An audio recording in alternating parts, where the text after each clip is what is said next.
나이가 들수록 인간관계의 폭이 좁아지고 사람들과의 만남도 점점 줄어듭니다. 평생을 가까이서 함께 늙어갈 것 같던 친구도 조금씩 멀어지고 그마저 있던 지인들도 각자의 삶을 향해 나를 떠나갑니다. 내 평생의 과제이자 선물이었던 자식들도 가정을 꾸리고 나와 함께하는 시간들이 줄어듭니다. 당신은 지금 어떠신가요? 외로움은 나를 불안하게 만드는 복잡한 감정입니다.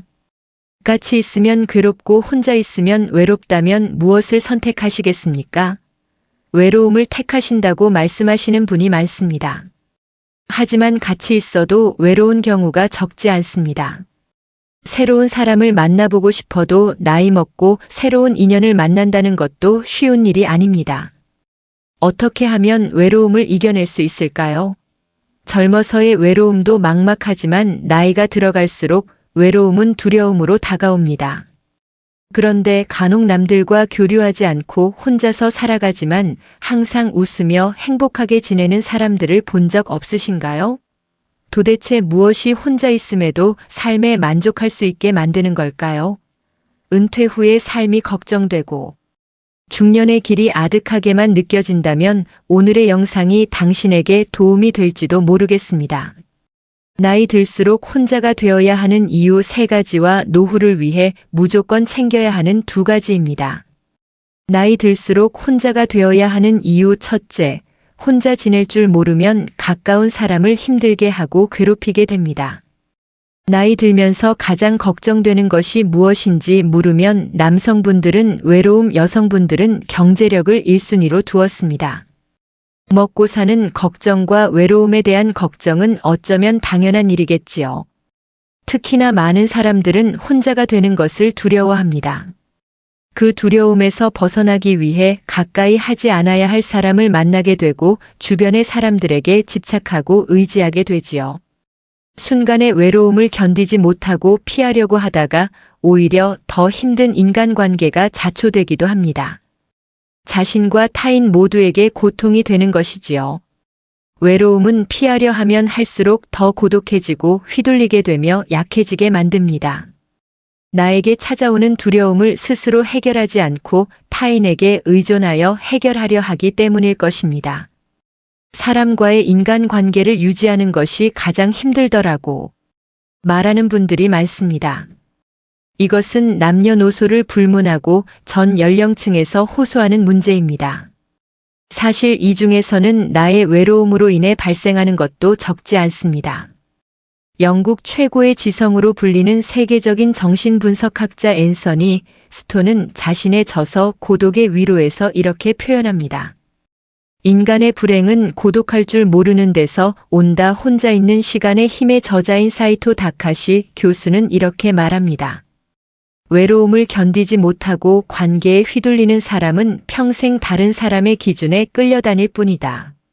이렇듯 외로움을 피하려고만 하는 사람은 마음속에 괴로움이 많아집니다. 작은 것도 서운해지고 사람에게 집착하게 되지요. 그러나 외로움을 선택할 줄 아는 사람은 초연해집니다. 오히려 인간관계에서 강한 모습을 드러냅니다. 다른 사람과 단절되는 것이 두렵고 그로 인해 힘듦을 느끼는 것을 외로움이라고 정의한다면 고독은 외로움을 선택하는 것입니다. 신학자 폴 틸리히는 외로움이란 혼자 있는 고통을 표현하는 말이고 고독은 혼자 있는 즐거움을 표현한 말이다. 외로움이 그 자체로 존재하는 것이라면 고독은 내가 선택할 때 존재한다. 현대인은 고독을 잃었기에 외로움에 몸부림치고 있다라고 말했습니다. 즉 혼자 있는 능력을 키우면 건강한 인간관계는 물론 내 인생을 주도적으로 이끌 수 있는 힘을 갖게 됩니다. 혼자 있는 능력이란 스스로 세상과 단절하는 것이 아니라 혼자의 시간을 즐길 줄 아는 것이며 혼자의 시간을 갖고 깊게 사고할 줄 아는 것입니다. 세상에 영원한 것은 없듯이 인간관계의 집착도 내려놓을 줄 아는 여유가 필요합니다. 그것만으로도 외로움에서 상당히 자유로워집니다.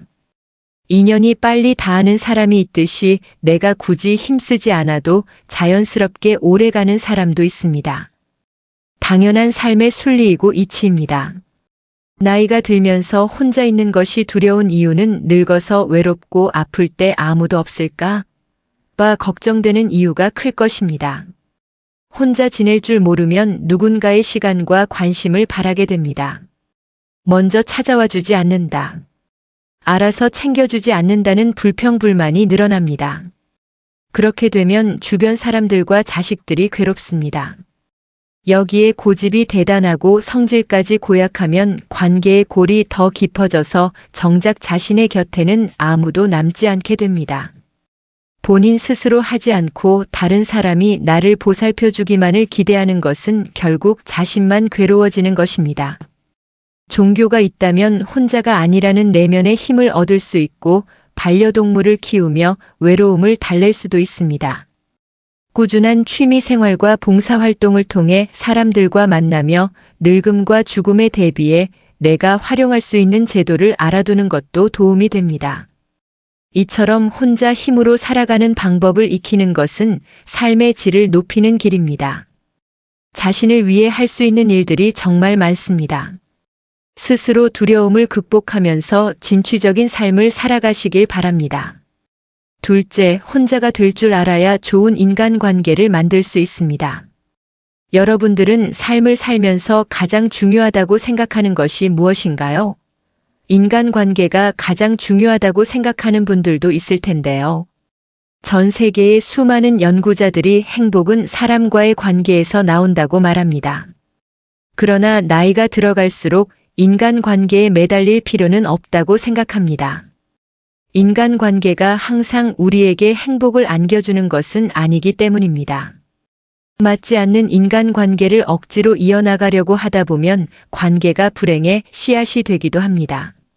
사람과의 관계 속에서 쓸데없는 에너지를 소모하고 스트레스까지 받게 되니 나의 행복을 위해 나이가 들어갈수록 혼자가 되는 용기가 필요합니다. 모든 사람들이 혼자가 되는 것에 대해 두려움을 가지고 있지만 이 결핍을 채우기 위해 타인에게 의존한다면 오히려 타인에게 이용당할 수 있습니다. 남들에게 휘둘리는 사람이 되기 쉽습니다. 하지만 혼자서도 시간을 잘 보내는 사람은 현명하게 고독을 즐기며 결핍을 채우기 위해 스스로 노력합니다. 성인의 사전적 의미를 살펴보면 몸과 마음이 성숙하고 자유에 대한 의무와 책임을 다하는 사람을 말합니다. 성인으로서 자신의 두려움을 극복하고 자신의 삶을 스스로 발전시켜 나가면 행복한 삶을 누릴 수 있을 것입니다. 셋째, 혼자가 될 줄 알아야 다른 사람들을 이해할 수 있습니다. 심리학자 알프레드 아들러는 스스로를 받아들일 수 있을 때 비로소 다른 사람을 수용할 수 있다고 말합니다. 누군가 당신에게 허심탄회하게 속마음을 얘기한다는 것은 다른 사람들이 당신을 그만큼 신뢰하고 있다는 증거입니다. 그들이 그렇게 할 수 있는 이유는 당신이 스스로를 받아들이는 성숙한 모습을 보여주었기 때문일 것입니다.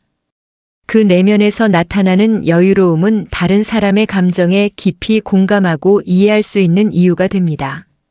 나를 신뢰하고 따르는 누군가가 있다는 것만으로도 당신은 인간관계에 있어 중심을 잡을 수 있는 사람이 됩니다. 혼자가 될 줄 알아야 편안하고 행복할 수 있는 이유입니다.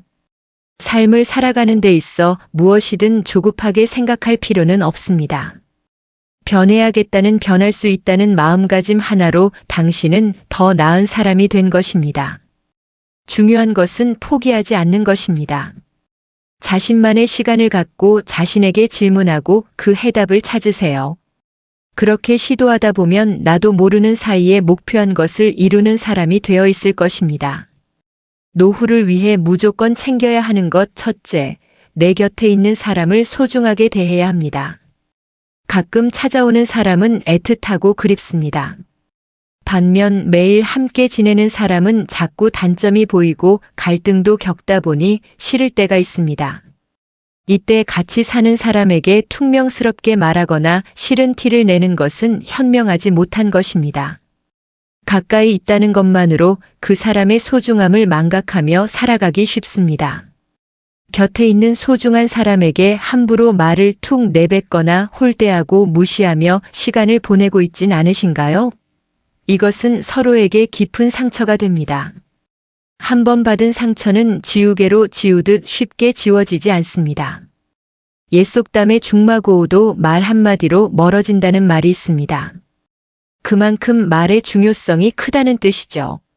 나이가 들어갈수록 더욱 말을 조심해야 한다는 뜻입니다. 사랑하는 사람에게 하지 말아야 할 말을 하는 실수를 저지르지 말고 예의 있게 대하면서 다정다감하게 말해보세요. 누군가와 비교하는 말은 피하시고 자기 기준만 내세워 강요하는 것도 좋지 않습니다. 품이 넓은 사람이 되기 위해 노력하는 지혜는 상대방이 당신을 존경하게 되는 이유가 됩니다. 그래야 소중한 사람을 잃지 않게 됩니다. 우리는 곁에 있는 사람이 소중한 사람이었다는 사실을 너무 늦게서야 깨닫곤 합니다. 있을 때 잘해주지 못하고 꼭 떠나고 나서 후회하는 것은 부모님이 돌아가신 후와 비슷합니다. 부모님을 먼저 떠나보낸 경험이 있는 분들은 공감하실 겁니다. 죽음 앞에서는 후회와 미련이 아무런 소용이 없다는 것을요, 배우자를 비롯해서 곁에 있는 사람의 소중함을 떠올리며 후회가 남지 않도록 잘하는 것이 좋습니다. 가족뿐만 아니라 내 곁에서 힘이 되어주는 소중한 사람들도 분명 있을 것입니다. 그 고마운 마음을 담아 오늘 한번 연락해보는 건 어떨까요?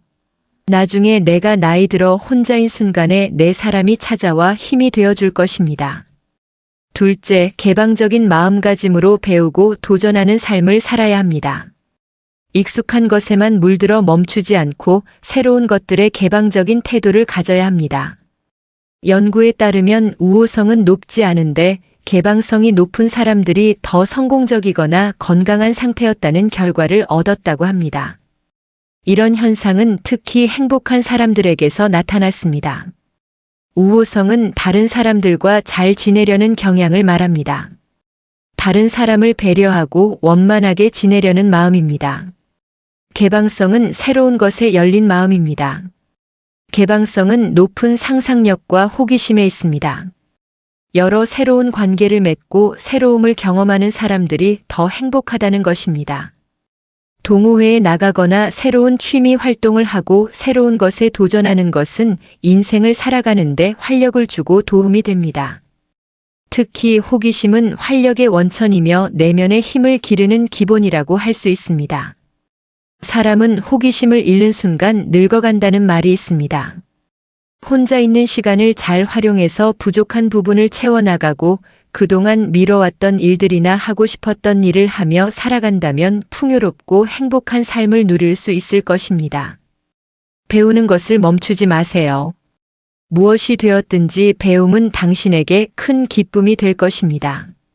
작은 성취감을 맛보면서 생활의 활력을 얻길 바랍니다. 혼자를 즐길 줄 아는 당신의 삶을 응원합니다. 나이가 들면서 친구가 줄어드는 것은 자연스러운 현상이다. 에릭슨의 발달 심리학에 따르면 청년기에는 친구 사이 친밀감이 중요하지만 중년기에는 생산성이 더 중요해진다. 한마디로 먹고 살기 바쁘기도 하고 결혼하면 아이 문제, 양가 부모님 문제, 신경 쓸 일도 많아지고 시간도 부족해지는 것 같다.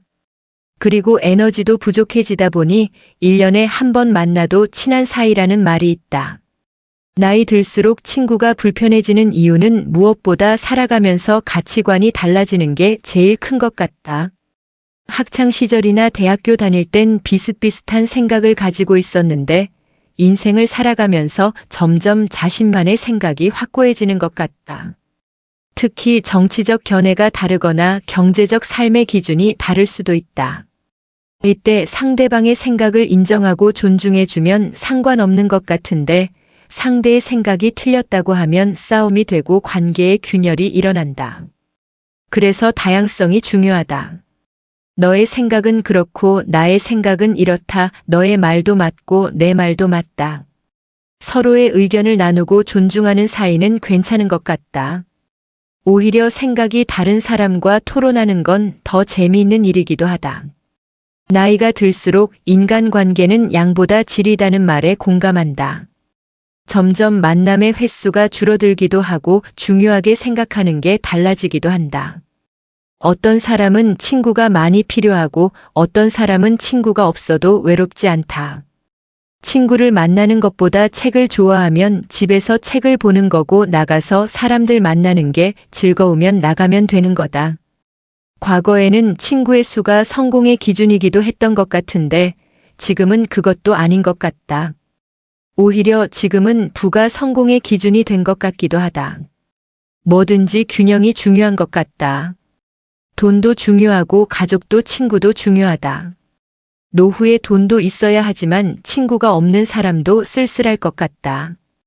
오은영 선생님은 평생 가야 될 인간관계가 부모 자식 포함해서 3명이면 많다고 이야기하기도 했다.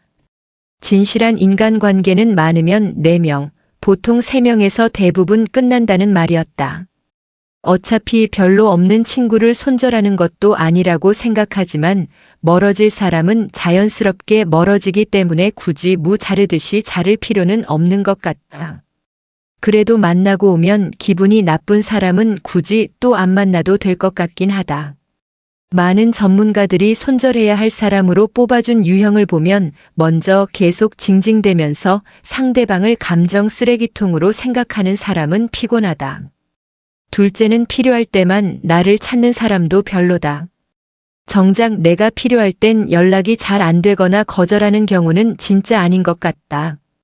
그리고 3번째는 시기, 질투, 욕심, 고집이 강한 사람이다. 이런 사람은 교묘하게 상대를 깎아내린다. 4번째는 자기애가 강한 나르시시스트도 별로다. 그들은 모든 게 자기 중심이기 때문에 기본적으로 타인에 대한 공감력이 떨어진다. 5번째는 뒷담화가 심한 사람도 별로고 만날 때마다 부정적인 이야기하는 사람도 기운 빠진다. 우리의 시간은 소중하고 에너지는 아껴야 하기 때문에 나에게 소중한 사람만 만나기에도 시간이 부족한 것 같다. 시절 인연도 있고 세월이 흘러감에 따라 사람도 변해간다. 시기별로 만났던 사람들이 소중하기도 하고 그 시절 함께여서 감사한 마음이 든다. 애쓴다고 잘 되는 것도 아니고 흘러가는 인연은 흘러가는 대로 현재 소중한 인연에겐 잘하면 되겠다. 책 생각에 관한 생각을 보면 부정은 긍정보다 강하다고 나온다.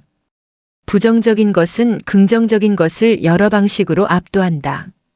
친구 사이든 부부 사이든 긍정적인 거 10번 하는 것보다 부정적인 거 1번 안 하는 게 관계에 더 좋다. 나에게 긍정적 영향을 주는 10명의 사람을 만나려고 하는 것보다 부정적인 영향을 주는 1명의 사람을 안 만나는 게 인생에 더 도움이 된다는 걸 말해주는 심리학 이론이었다. 남이 너에게 행하기를 원치 않는 일은 너도 남에게 행하지 마라.